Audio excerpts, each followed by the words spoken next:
Tre lajme. I pari, rritja e çmimit të naftës njohu një frenim prej momentit kur presidenti i Shtetit Bashkuar të Amerikës Donald Trump tha dje se marina amerikane do të shoqërojë tankerat e naftës në ngushticën e Hormuzit, duke mos ndalur eksportet e vendeve arabike drejt pjesës tjetër të botës. E dyta, çmimet e naftës në Shqipëri u rritën sot. Dhe e treta, dhe kjo mua më lë pa mend, autoriteti i konkurrencës ka njoftuar se ka vënë në monitorim tregun, kujdes, e pakicës. Lexova deklaratën e autoritetit të konkurrencës dhe ajo që nuk më zhgënjen kurrë është fakti që këta legjitimojnë rritjen e çmimit.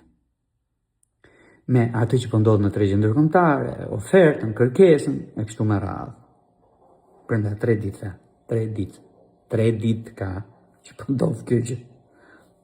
Jashtë Shqipërisë, larg Shqipërisë dhe normalisht brenda 3 ditësh këta duhet ta përcjellin këtë gjë këtu.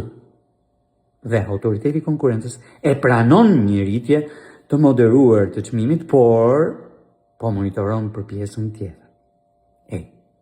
Po një vit që çmimi në tregjen ndërkombëtare njohu rënje, e mbi të gjitha kursi i monedhës në Shqipëri njohu rënje gjithashtu, pra i valutave të huaja me të cilat blihet karburanti njohu rënje gjithashtu.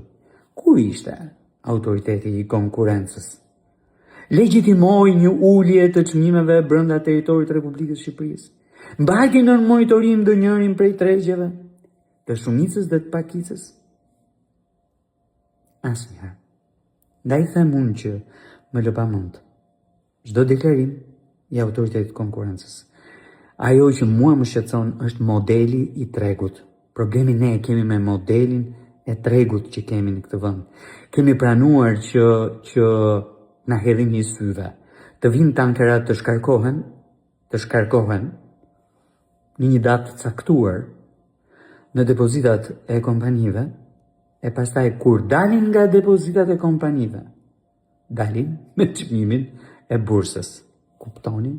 Pra vjen para një muaji një sasi nafte me një çmim të caktuar të bursës në atë periudhë, futet në depozita dhe ditën që del nga depozita del me çmimin tjetër të bursës. Ky është problemi që kemi.